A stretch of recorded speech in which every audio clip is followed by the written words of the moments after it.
Olá pessoal, tudo bem? Estamos aqui para mais uma aula e na de hoje vamos falar sobre sistemas lineares. Lembro a vocês que a nossa apresentação ela é baseada em recortes de livros, então vocês vão ver que são alguns pedaços de livros recortados que vai formar o conteúdo que nós vamos estar trabalhando. Então vamos lá. Para saber sobre sistemas lineares, primeiro eu preciso ter o conhecimento do que é uma equação linear. Então tá. A equação linear é aquela do tipo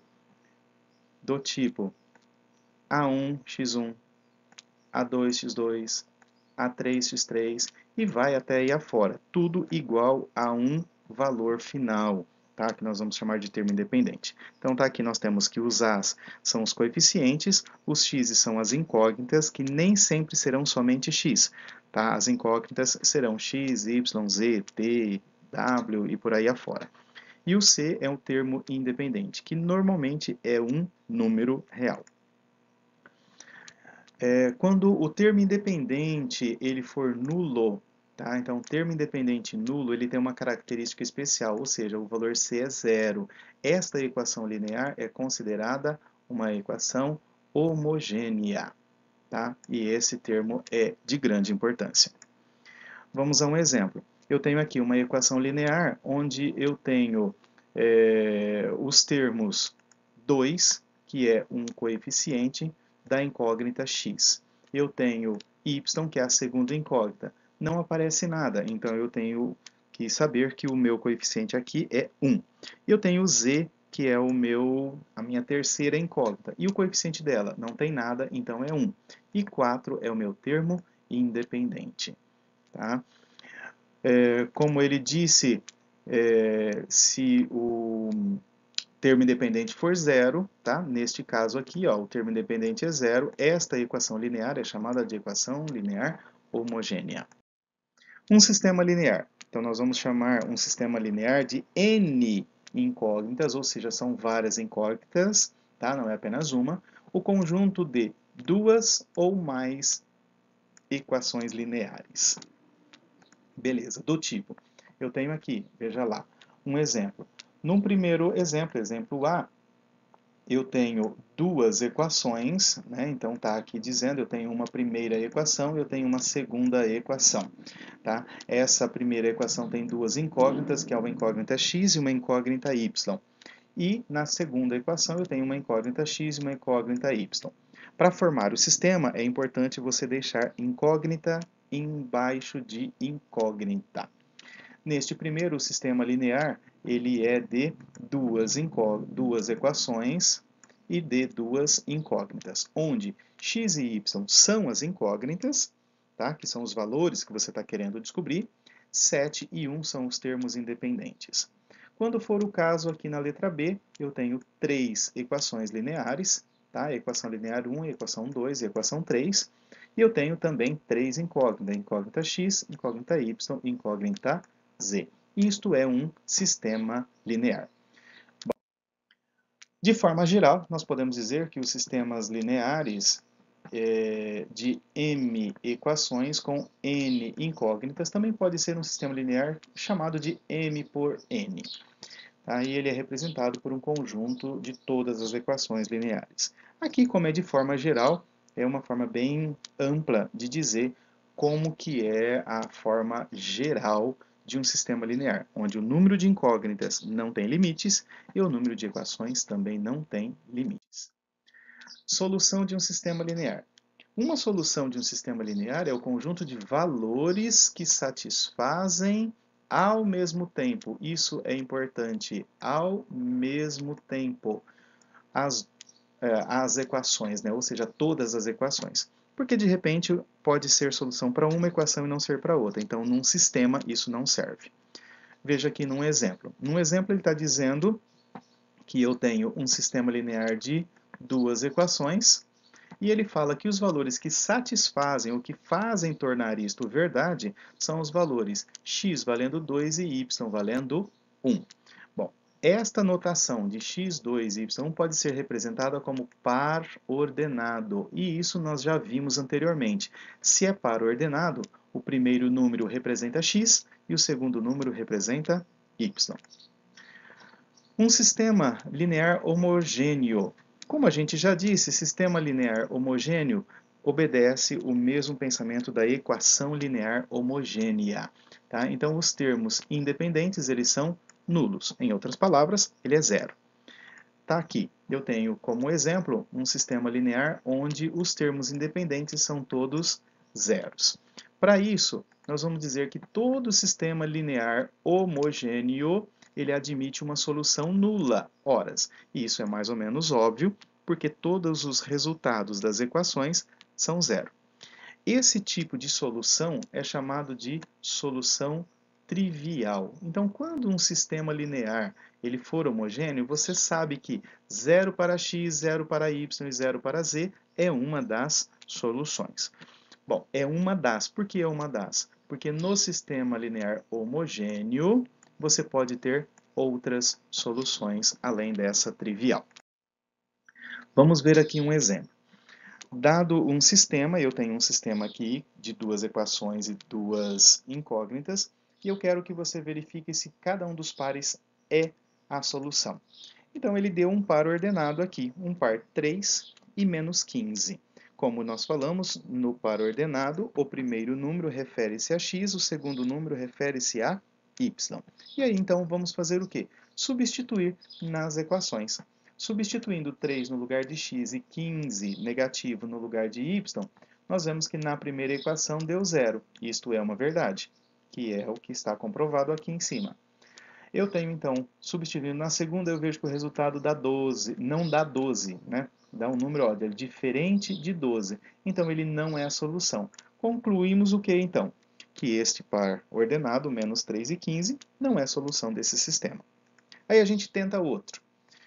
2 negativo para x e 10 para y. Vamos ver. Ah lá, substituindo na primeira equação deu 0, perfeito. Substituindo na segunda deu 12, perfeito. Então ele é uma solução. Bom, então fica uma pergunta, mas será que é sempre assim que a gente vai resolver um sistema linear? Porque lá no ensino fundamental falava de um jeito diferente, nós tínhamos uma forma de resolver.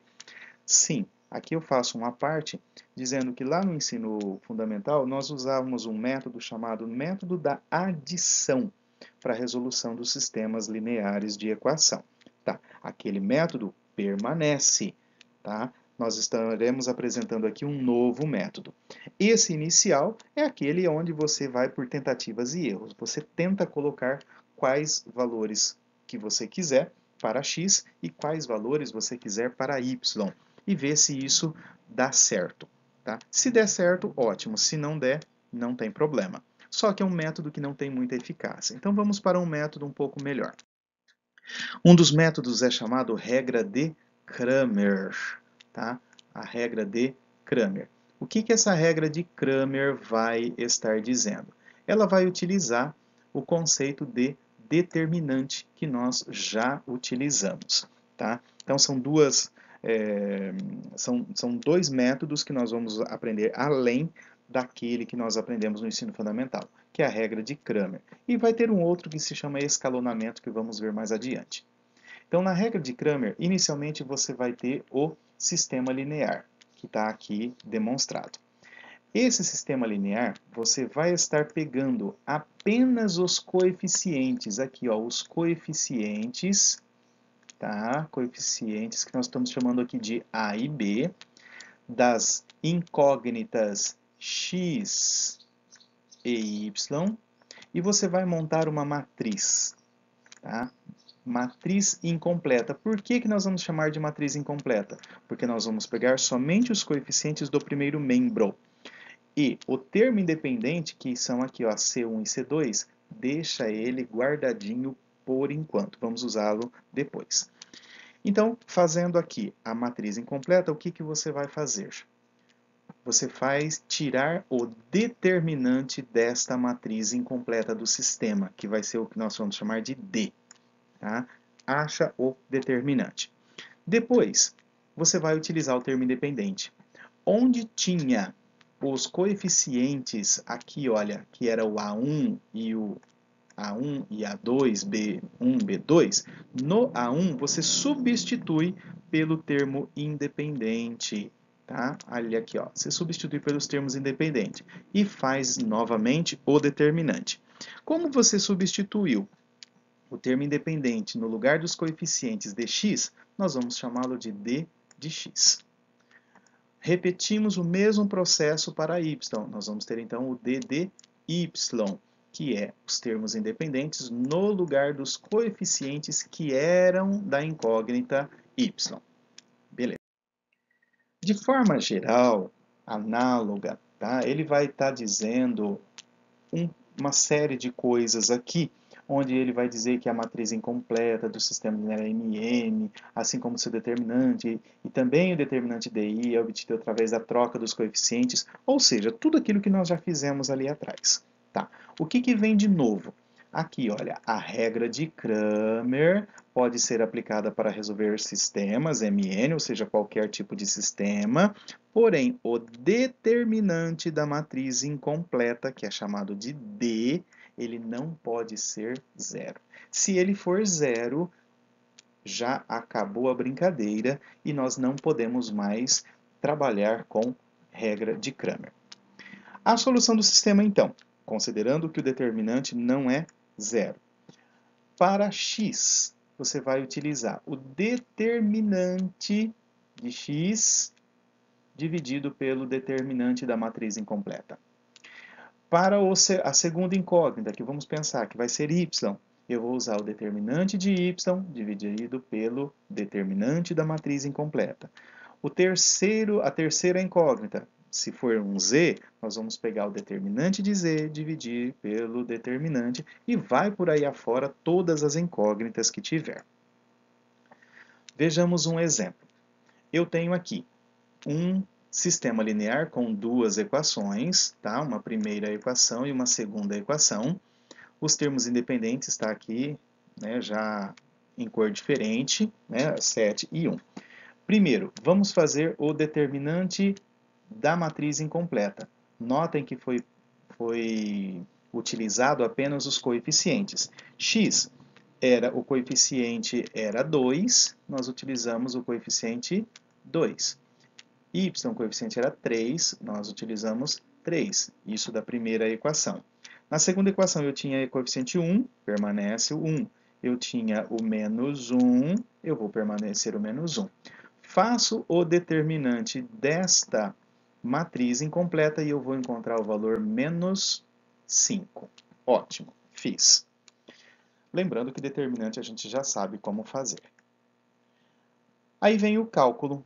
Bom, o cálculo do determinante dx. Então, no lugar dx, no lugar que eu tinha os coeficientes da incógnita x, que era aqui o 1 e o 2, tá? Eu vou colocar o termo independente. Então, aqui eu tenho os termos independentes, que é o 7 e o 1.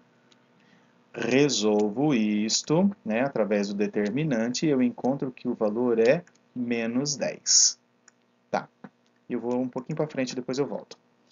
Para você calcular a incógnita y, faço a mesma coisa. Pego o termo independente e coloco no lugar de y. Faço o determinante e o valor é menos 5. Tá. Depois que fez isso, aí você vem com a resolução. O que você está querendo encontrar? Você quer encontrar valores dx e valores de y. Então tá. Então para x, o que eu tenho? Determinante dx, que eu encontrei que era menos 10, está aqui, dividido pelo determinante que eu tinha inicial da matriz incompleta, que é menos 5. Menos 10 dividido por menos 5, resultado é 2. E aí eu tenho aqui o primeiro resultado. X vale 2. Para y, o determinante de y é menos 5, então eu tenho aqui menos 5, dividido pelo determinante da matriz incompleta, que é menos 5. Portanto, menos 5. Menos 5 por menos 5 vai dar 1. Então, o resultado de y é 1. Tá? No final das contas, qual é o conjunto verdade? 2 para x, 1 para y. Simples, não é tão complicado. Ele pode ser um pouco trabalhoso. Vamos para um outro exemplo agora com 3 incógnitas. Tá? Então, eu tenho a incógnita x, a incógnita y, a incógnita z e os termos independentes aqui. E nós temos, logicamente, que eu tenho 3 equações lineares. Tá? Inicialmente, o que nós vamos fazer? Vamos utilizar o determinante para encontrar o determinante da matriz incompleta, tá? Que é aqui o nosso D. Utilizando um procedimento para fazer o determinante, que aqui no caso é a regra de Sarros, eu tenho que o determinante é 10. Beleza. Aí a gente vai para frente.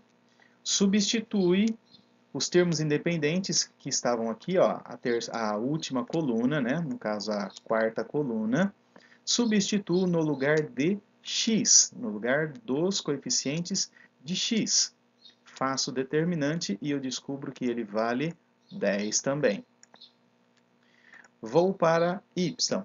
Pego os termos independentes e substituo no lugar dos coeficientes de y. Aplico o determinante, eu encontro o valor 20. Faço mais uma vez, porque eu tenho 3 incógnitas. Então, para eu determinar o valor de z, eu pego o termo independente, substituo no lugar dos coeficientes de z, faço o determinante e descubro que o valor é 30. Bom, feito isso, agora eu preciso achar a solução. A solução. Quem é x? Determinante de x por determinante. Então, é 10, que é o determinante de x que eu encontrei, dividido por 10, que é o determinante da matriz incompleta. Quem é y? É 20, que é o determinante de x, dividido por 10, que é o determinante da matriz incompleta.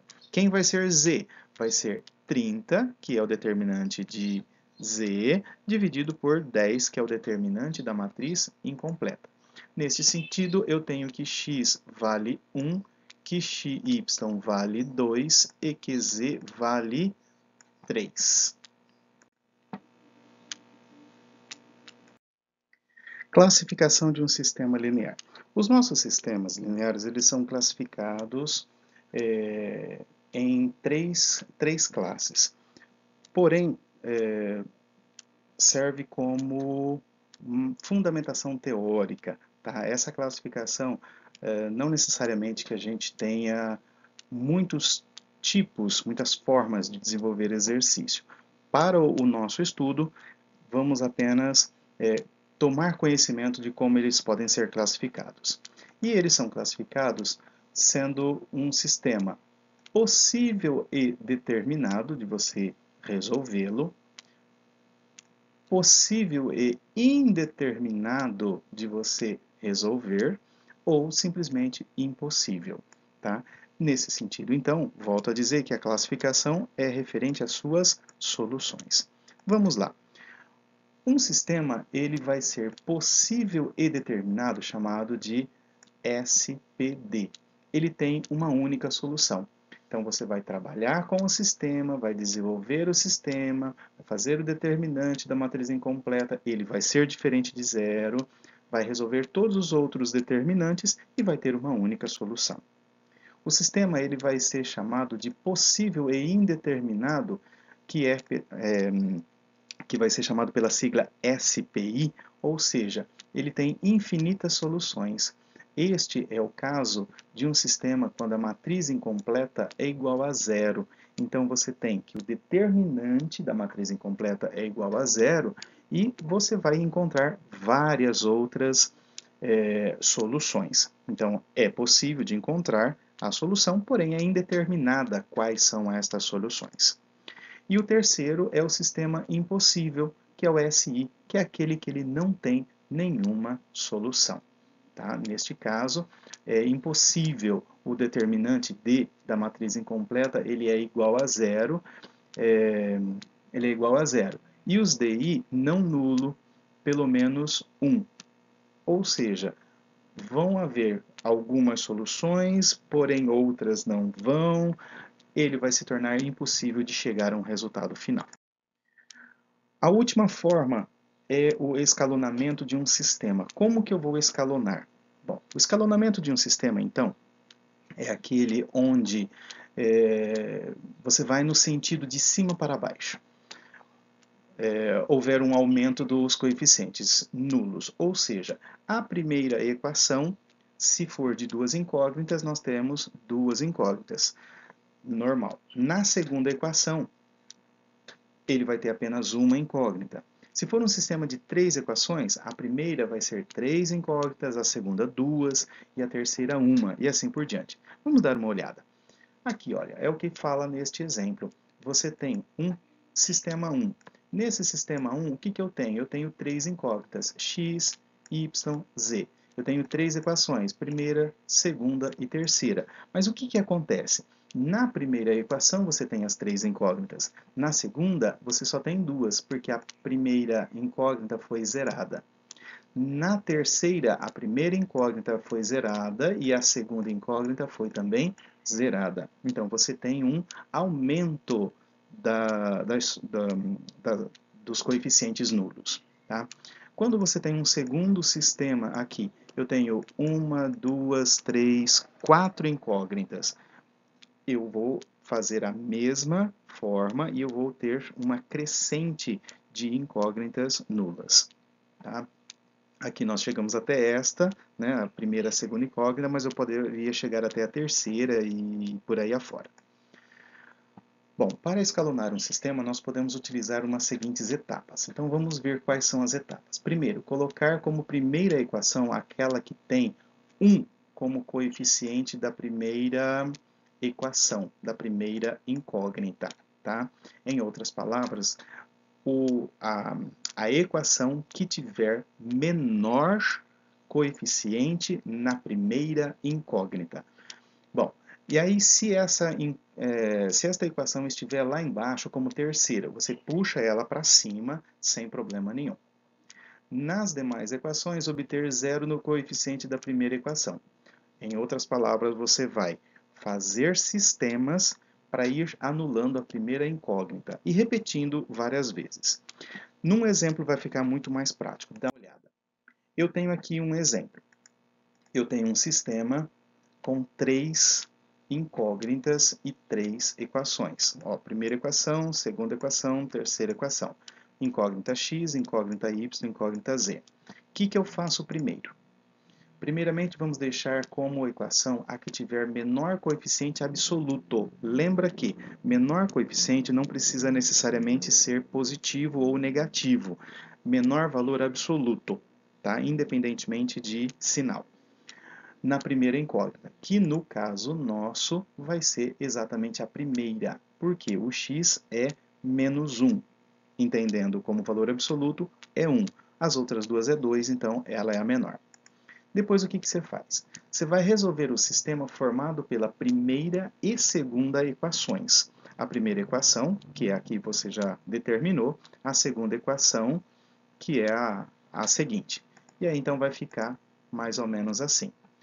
Para eu resolver esse sistema, eu posso utilizar aquele método que nós tínhamos comentado lá no início, que é o método que a gente conhecia lá no nosso ensino fundamental, o método da soma. Então eu vou fazer de tal forma que a primeira incógnita seja igual, com sinais diferentes, né, com sinais ao contrário um do outro, para que se eu somar, isso dê zero.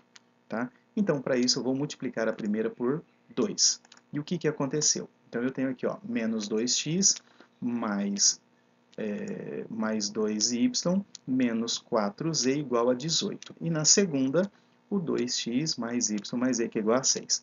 Resolvendo este sistema pelo método da soma, eu encontro este resultado. Aqui, 3y menos 3z igual a menos 12.